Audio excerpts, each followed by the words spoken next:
What is up, my loves, and happy Wednesday. I'm so excited to be here with you guys. You guys, it's been a week since I've come on live and it feels like a lifetime. And I'm really excited to be back here. If you don't know, some of you know, some of you don't, I'm recovering from 3 herniated discs in my neck. So I'm going to be coming on very sporadically over the next couple of weeks. So be patient with me, but I'm still here for you guys. So I wanted to pop on and talk about some of the questions that have been submitted recently. Hey Tracy, so glad that you're here.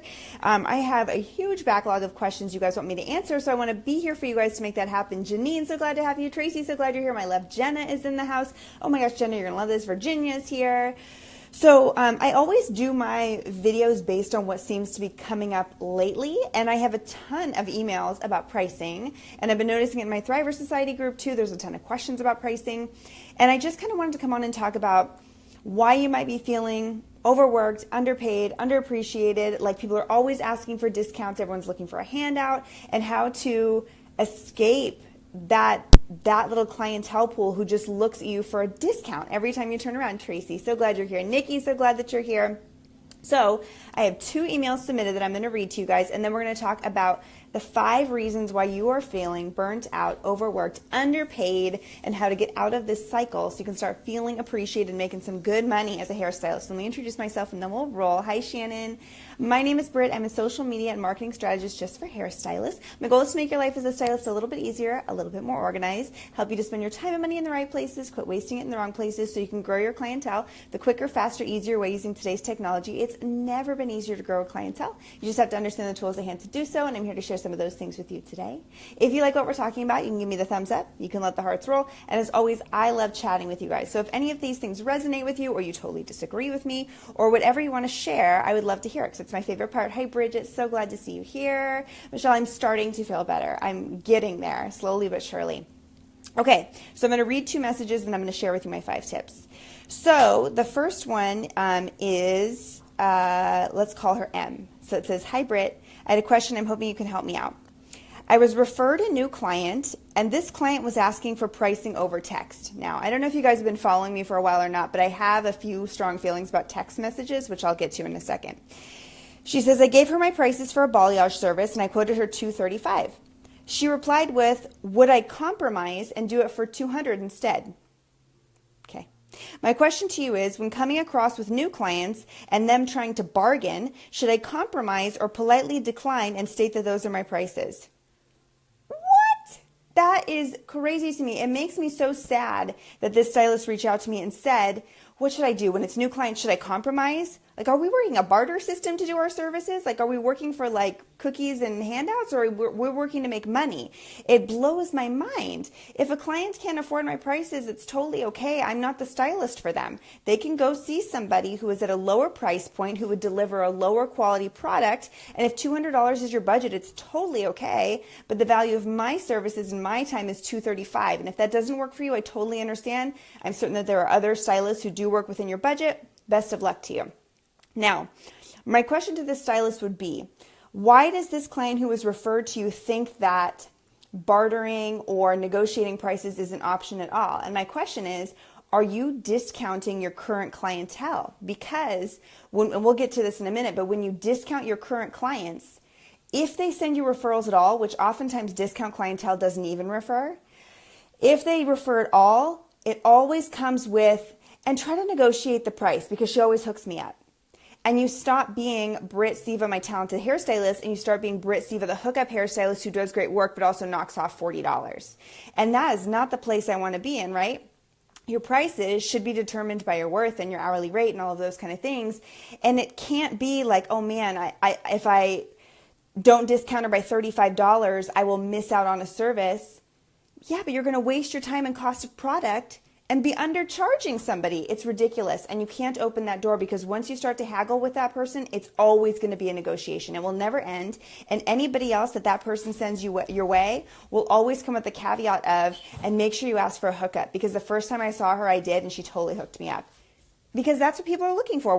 I'm looking for a deal. I don't know about you guys. And so when we find somebody who's willing to give one, We're happy to promote that, but I don't want to be the hookup hairstylist, and I'm certain that you don't either. So my advice would certainly be no, you don't compromise. You don't open yourself up to bargaining or, well, since it's your first time, we'll just knock off $40, because it will never be just a first time thing. It'll always be something more and on to the next. The other thing is, she mentioned this happened over text. You guys let me know. Has anybody else experienced this? I can't tell you how many messages I get that say like, why are the people who book through Instagram so flaky? Why are the new clients who have never met me before and book on StyleSeat so flaky? Why are the clients who message me through Facebook so flaky? Why are the clients who find me randomly and text me so flaky?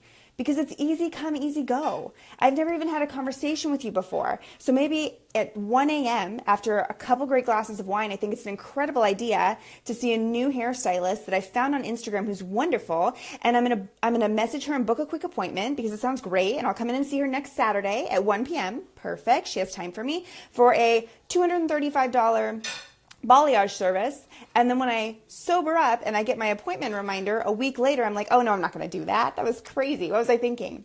It's easy come, easy go. So if somebody actually has to like pick up the phone and call you and have a conversation, it does weed out the people who are just kind of browsing and like holding places like, well, I'll book an appointment with Britt, but I'm going to keep looking too and kind of see what comes up. It's super duper common. Now, a lot of people argue with me on this and they're like, my clients love booking by text. Great. If your clients, like your clientele, chooses to book with you by text, and that's something that truly works for you. Like for me, I wouldn't want my clients texting me on Sunday and Monday when I'm trying to focus on my family, but if that works for you, fine. But I wouldn't allow a brand new guest who has never talked to you, seen you, had any kind of experience with you before, book solely over social media, book solely over text, just pop in an online booking appointment. I believe there should always be some kind of conversation that takes place because it will weed out all those last minute cancellations. Okay, that was a brief side note. Okay, I have another message I want to read to you guys. She says, I'm a hair colorist based in Montreal at a very high-class salon, and then she says $3 sign, so very expensive. I learned from a very well-known stylist 17 years ago, which is so funny to me because those of you who know me really well, I don't believe that pricing is based on how many years you've been behind the chair. We are living in a really funny age of the industry, and it used to be that like clients were like, I want the most seasoned stylist, like let me see the owner, I want to see the stylist who's been here for 20 years, and that's not it anymore. People will line up to see the stylist that's 6 months out of cosmetology school with 20,000 Instagram followers who's doing like the hottest balayage right now. It's crazy, and it's not just based on years behind the chair. So saying that you've been a well-known colorist for 17 years is awesome, but it doesn't necessarily mean that you deserve to charge higher prices. In my opinion, it's just not what the market yields anymore. Then she says, this is advice I want from you. I've been doing a few neighbors and friends of mine who can't afford my salon. I charge them. Sean says, is there a way to block new clients from booking online? Totally. We can talk about that, Sean. This is advice I want to ask you. Okay. I've been doing neighbors and friends that can't afford my salon. I charge them a ridiculously low amount to do their hair. Plus, I'm doing it on my day off. What's your position and what would be your advice? Can you guys guess? So the reason she's reaching out to me is she's hoping I say, you're crazy. What are you doing? Because when you're to the point where you're asking me, should I be doing my neighbors and friends for a ridiculous low rate on my day off? Okay. When you get to the point where you're asking me that, it's something that's weighing heavy on your mind and you're not enjoying it. And I do find that a lot of people are flushed out of this industry. You guys know the statistic, right? That only 5% of licensed cosmetologists will be in the industry 5 years after they receive their license. 95% will not be. It's crazy. And then of that 5% who do stay in the industry and continue to build a clientele, only about 20% will ever successfully retire. That attrition rate is ridiculous, and it's because we do things like this. It's because we do hair on the weekends, we hook up neighbors, we lose money because it costs me $40 to do your hair, but I do it for free because I know you can't afford it. Or I spend my entire Sunday, I just worked 5 days, and I'm going to spend my entire Sunday doing hair at 80% off on people who can't afford me. You can't do it. I can't, if I have a friend who's a dentist, I can't say like, hey girl, I can't afford to have my teeth cleaned, but will you do it for free on a Sunday night? She's gonna be like, no, that's crazy. So why in our industry are we expected to bend over backwards and do things for free? We're professionals too. And I understand that our career is fun and there is a social atmosphere to it. I totally understand that. But at some point you have to have enough respect for yourself to say no to that. So I know you love your friends and neighbors, and maybe you can refer them to somebody up and coming who might be at a more reasonable price point for them. But when you're to the point where you're saying like, should I be doing this anymore? Almost always the answer is no. I did a video a couple weeks ago about knowing when to trust your gut and knowing when to think logically. And I challenge you to go back and watch that because I think that's going to help you to answer your question as well. Okay, so should we get into the 5 tips I have now that I've rambled on for 10 minutes? Okay. So the 5 reasons why you always find clients haggling with you for prices, why you're undercharging, why you're overworked, why you're not making as much money as you should, and you're ending up frustrated in this industry. It's so common and totally avoidable. Okay, number 1. Thanks, Krista. I'm working on it, slowly but surely. Number 1, you don't have your prices publicly listed. So I always see this come up really often. Like I see it in a lot of other forums, not necessarily like when you guys message me, but I see it in a lot of other hairstylist forums. Like, hey guys, when a client messages you, do you quote pricing, or like, do you publicly list your prices? Yes. Why would you not publicly list your prices? If you don't have prices listed publicly somewhere, I'm going to assume it's open for negotiation. I don't know about you guys, but when I go online to shop at a store or to order a sandwich, because you can order sandwiches online now or whatever, I don't want to do it blindly. I want to know if I can afford the $16 sandwich, or if that's not going to be the sandwich shop for me.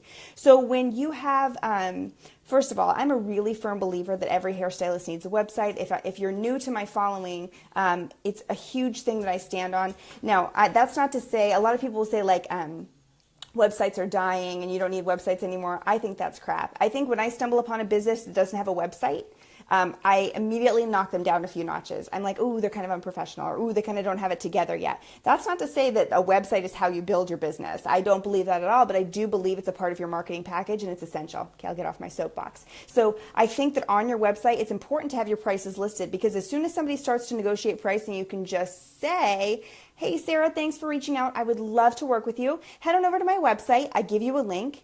All my prices are listed there. Let me know what looks like a good service package for you, and we can go from there and start booking, or something like that. And that way it doesn't have to be this heavy conversation about can you afford me, can you not? But it's not, hey girl, can you do my hair for $180 because it's all I can afford. It really cuts that at the knees, because it's like, here's my prices, these are my offerings, this is what I have available. On Facebook now you can list prices. It's really important to have that available and something that you show clients who are interested. Maybe on your Instagram even link to that in your link. So I really think it's important to have established prices listed publicly. It really cuts out the negotiation factor. It is what it is, and here they are, right? And I think people are like, what if my prices scare people away? Good.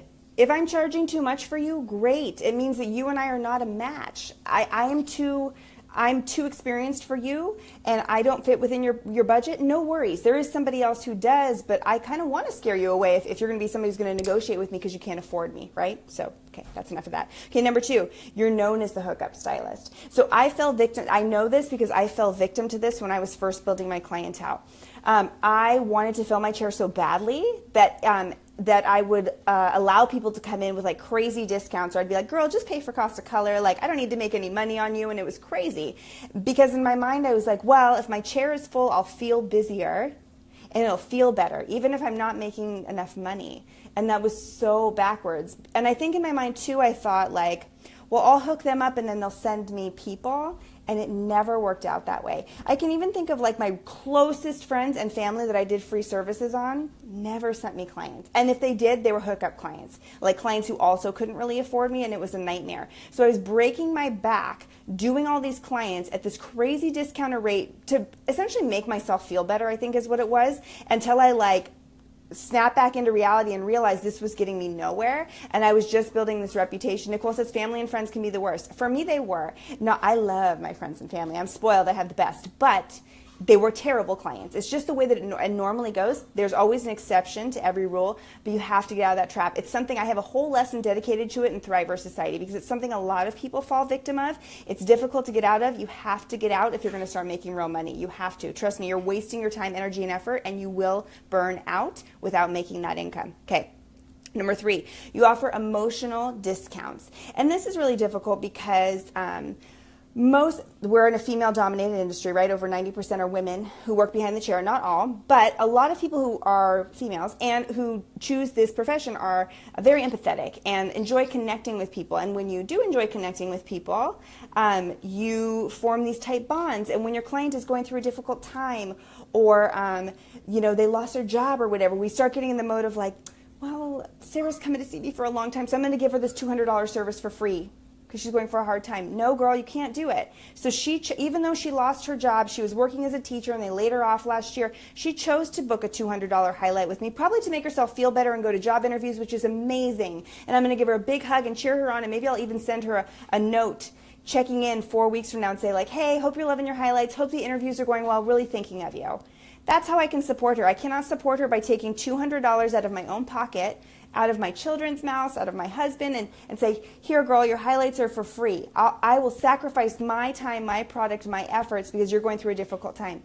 I know we want to do it. I am so built that way. I'm the person who wants to literally, I spent 28 years of my life killing myself to do nice things for others at my own expense.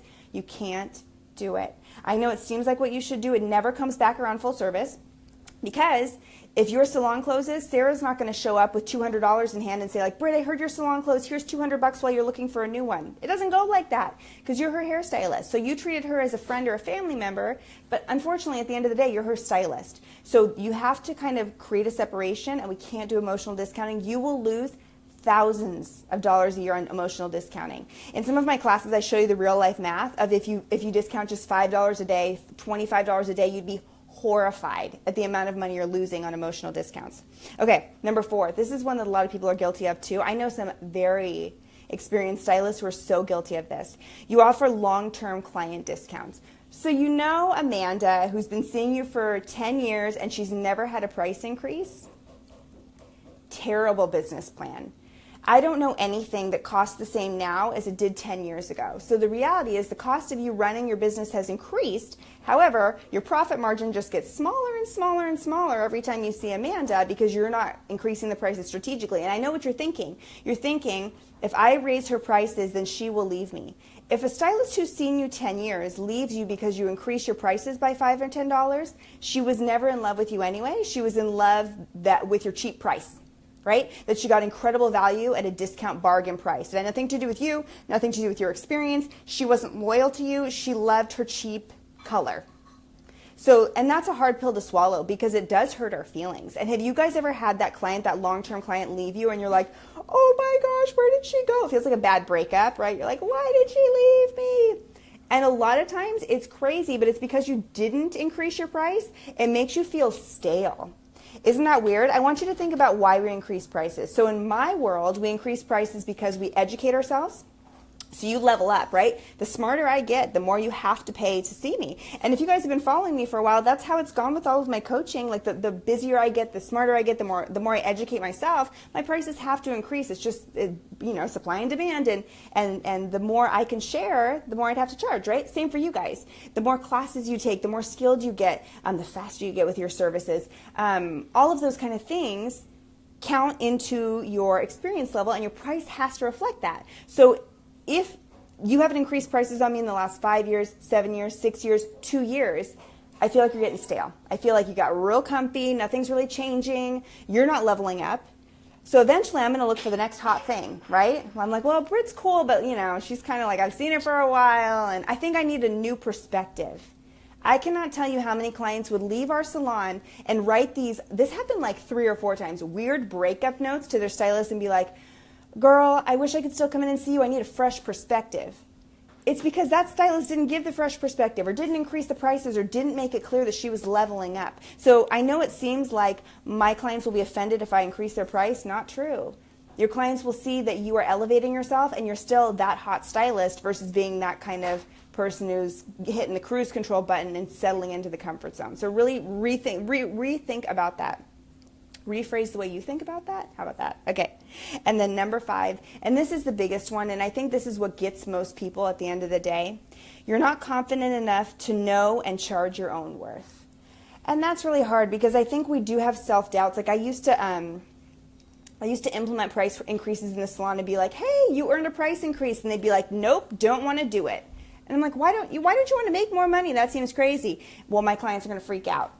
No, it sounds like you're freaking out, but your clients aren't going to freak out over $5. If they did, they were never really your clients anyway. They were in love with your price point, not with you.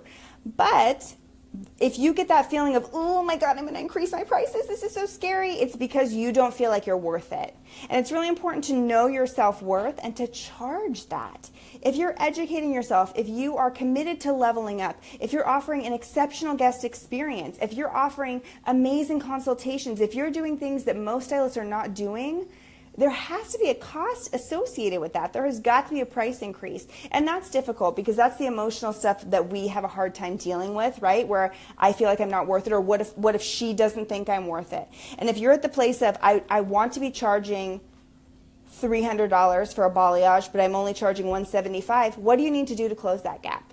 What would make you feel like you could do that? Because I know stylists in the crappiest markets, working in a strip mall location, not kidding, some of you guys might know what I'm talking about, charging insane amounts of money for services, and it's because they're worth it. And so you really need to decide what needs to happen to make you worth that. It's super duper important that you start closing that gap and really think about it.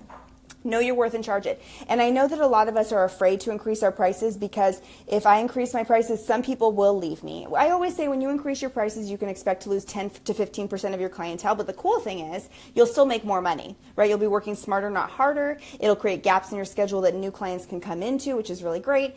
And I don't know about you guys, but there was a time in my life where I could not pay more than like $25 to get my haircut. And now I'm at a point where if somebody's charging me like less than $60 for a haircut, I feel like something's wrong. Like, oh, you're probably a little green for me. It's not going to work out. So there's always a demand at whatever price level you're working at, right? So when you get to that level where you're charging $200 for a haircut, right, the people who were seeing you at $40 can't afford you anymore. You're going to lose them. But now there's this elite level who don't want to pay less than $200 for a haircut because they feel like that's how much they need to pay to get the experience they're looking for. Does that make sense? So be confident in yourself, know your worth, and charge it. No more emotional discounts. Don't be the hookup hairstylist, and don't feel guilty in saying no. Saying no is the most empowering thing you can ever do that will totally build your confidence. So much love to you guys. I hope you have a fantastic rest of your Wednesday. Mwah. Thanks, Jay. And Shannon, I saw you pop on. So good to see you, love. I hope you have a great week, and I'll talk to you soon. Bye, loves.